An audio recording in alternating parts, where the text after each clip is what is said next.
Welcome back to Ferocious Education. This is Ed. Today we're going to be talking about Vinco Ventures going with the ticker BBIG.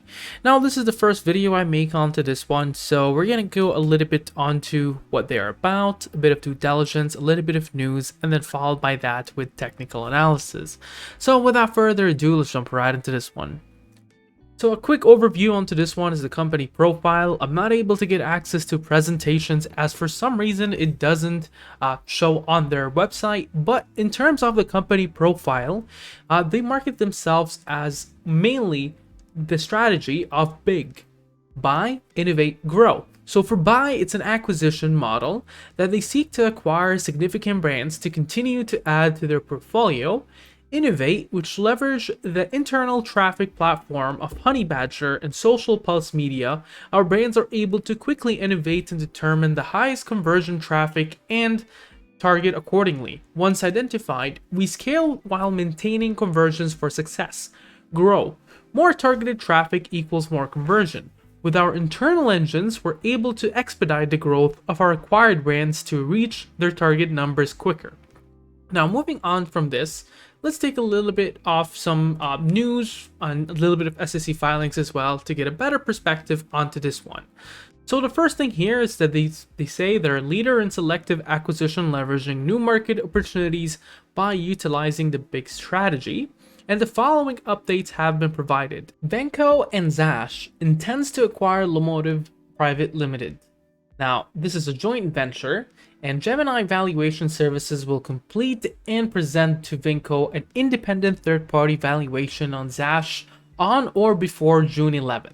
The parties intend to sign the final agreement and plan of merger reorganization on or before June 24th, 2021, and it's also subject to regulatory and exchange approvals. The parties intend to issue a formal proxy to the Vinco shareholders for approval on or before July 15th, 2021. Now, moving on from there, some of the company highlights so far, and keep in mind that this is about to change. Revenue increases of 31.3% for the 3 months ending March 31st, 2021 versus the 3 months ending March 31st, 2020. Company enters into agreement to complete a plan of merger with Zash Global Media and Entertainment Corporations, and the company enters into joint venture with Zash Global Media and Entertainment Corporation, forming ZW Media Partners. They do go ahead through revenues, etc., but a quick overview onto this one, you're able to see that their adjusted EBITDA is currently around $1.1 million in loss. Meanwhile, their just EBITDA on itself is around $49 million in loss in 2020 compared to 2021 compared to 2020. A big part of that comes in from continuing operations loss of around $62 million. In terms of the total assets, however, they did double it from 28 million to 45 million. Now, a lot of this will also change as you're going through the merger, and a lot of these costs are also associated with merger costs. For instance, you're able to see that the selling general administrations has increased a lot, multiple times, when compared towards revenue and cost of revenue increase, which is stable, and the gross profit is double what it was from last year. Now, this is based on Vinco Ventures and its other companies as well. Now, moving from here, you're able to see Vinco Ventures and corporations announce an exclusive NFT album by mega hit artist Tory Lanez. Now, they're also trying to take on the wave with the NFT hype, cryptocurrency, what it seems like, and that digital realm. And other things that you're able to see regarding this one is also in their SEC filing. I'll go through these in a second. So the first one here is, as previously reported by Vinco Incorporation in its current report on the Form 8K filed with the SEC on January 21st, 2021, the parties entered into a certain First Amendment to the agreement to extend the closing date of the merger on or about May 28th, 2021. On May 28th, 2021, the parties entered to a certain Second Amendment to the agreement to define certain milestones with dates to be accomplished to consummate the closing of the Lomotive Private Limited acquisition and the Zash merger. Now, the company in Zash intends to acquire Lomotive through their joint venture, ZVV, my bad, Media Partners. The parties have completed the amended and restated limited liability company agreement for the joint venture in preparation for the anticipated acquisition of Lomotive through the joint venture. Gemini Valuation Services will also complete and present an independent third-party valuation on Zash on or before June 11, 2021, and they signed a final agreement on the plan of the merger on or before June 24, 2021. So this is Zash's website, Disrupting Media and Entertainment, and it looks like as well they have that interesting in NFTs, social media, TikTok, etc. And we're going to move on from here as well. The assets, etc., we covered that before, but there's around 4 different earnout targets that I do want to cover. So the first earnout target is in the event the company, 1, develops a minimally viable product for NFT technology to validate the utility of the product or platform with features to attract and transact with customers. 2, is successful onboarding a minimum of 10 approved influential celebrities on or before December 31st, 2021. The company shall issue to Immersive and or Immersive's shareholder 1 million conditional preferred units with put rights. And then earn out target number 2.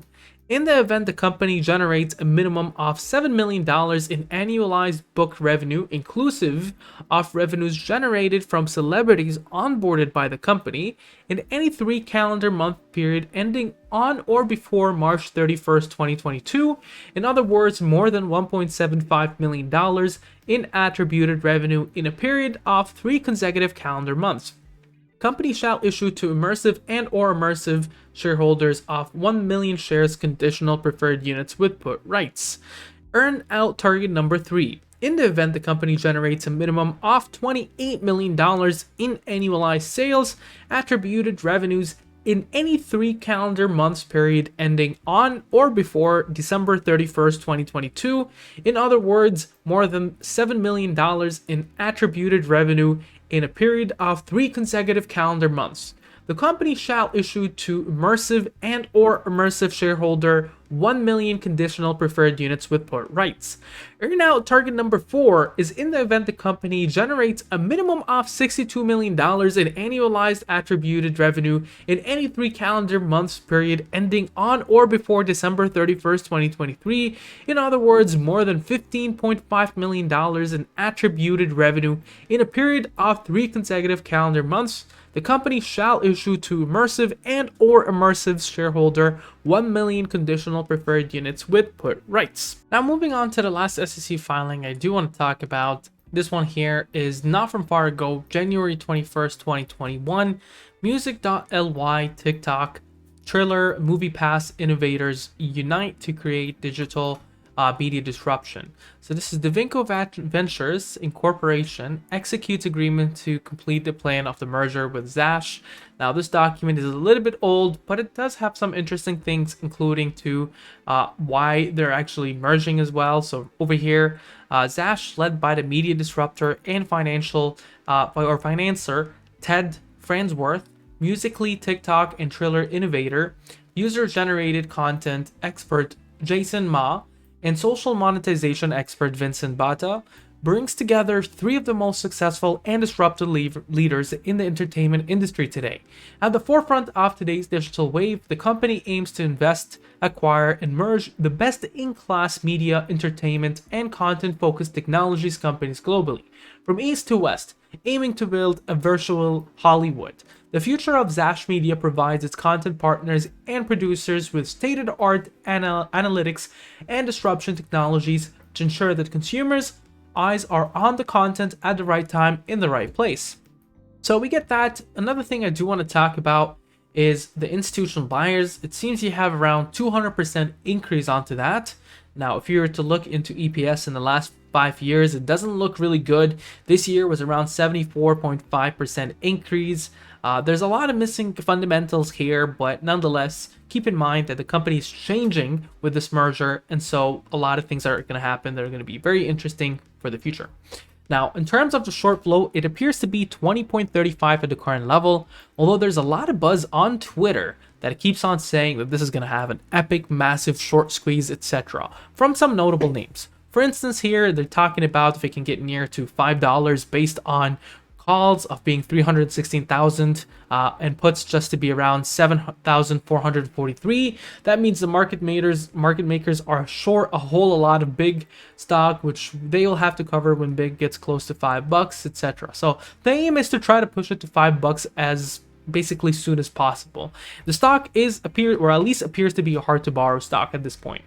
Now, before moving on, if you'd like to see more contents like this, make sure to hit that like button down below, subscribe, and leave notifications on. Let's move on towards technical analysis. Now, from a technical analysis standpoint of view, this is starting to look really interesting. The 10 SMA is above the 30 EMA, and the price point is way above even the last massive resistance that was around 410. Now, the price point is also above the 50 SMA, which is a bullish thing. The ADX sits at 31.25, suggests a very strong movement. The MACD was attempting a negative reversal on about the 2nd of June, and it looks like it rejected that negative reversal and is pushing backwards towards the positive side. William percent R is actually closer towards the oversold than the overbought. Momentum here looks very bullish at 157 and is positive. Now, the next thing I do want to look at is the stochastic fast and stochastic slow. On the stochastic fast and stochastic slow, both are actually climbing upwards and really showing you that there might actually be another leg up. In terms of the moving averages and volumes, today marks the second biggest volume day almost in forever.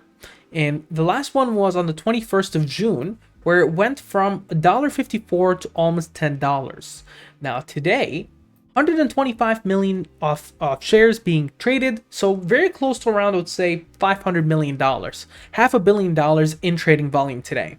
Now, you get to see that the Bollinger Bands, which is a momentum band, expects this one to trade 402 on the top and 193 in the bottom. Although it looks like it's actually pushing the Bollinger Bands further, so that's really an interesting push that you're seeing here. Now, another thing I do want to look at is supports and resistances. We can take the 940 as a cap top and the 111 to be the bottom support. On Fibonacci retracements, we see a significant support level to be somewhere around the 307, below there $1.11. Significant resistances 428, 526, 623, 762, and 940. Now, from a price line action, you're seeing a very strong support down to 418. Below there, 383. Below there, you're looking at 349. Below there, 301. Below there, you're looking down at 267. Going downwards to 229 and to 197. Significant resistance levels. You're starting to look a few. $5 seems to be a good one. 488 as well. 527 seems to be another one. And $6. Above there, really, you can easily go to $10. Comes to the question to Ed. What do you actually think about this one? It's really an interesting move that it's going through. There's definitely a very strong hurdle above the $5, closer today into 524. So that's been the highest it's been in a while, almost ever since January. So that's definitely a massive push. Whether it's a pump or dump or actually is warranted, that is a hard question to ask. Because it's going through a merger and there's a lot of multiple fundamentals and technical issues with that. When something is going through a merger, it's a little bit hard to speculate versus when it's an actual established company with actual positive earnings. But nonetheless, I see this company either going in and breaking the $10 or going back to around $2. Perhaps in the next couple of months, but really that's where I see it. Maybe not $2, maybe you're talking about $2, $3. What do you think about this ticker? Make sure to mention down in the comments below. Share, subscribe, and like, and have a wonderful day. Now, if you made it this far into the video, I do recommend that you go ahead and join our Discord server. There's a lot of amazing folks in here. We do a lot of discussions here into the trading floor throughout the day. A lot of people are in there, and we do ask questions. You can ask me any question you would like on there. We do post research and DDs, and we hold weekly chat sessions. And we also do have a lounge in there. So make sure to actually join that and join the fun there. Have a wonderful day and a good one.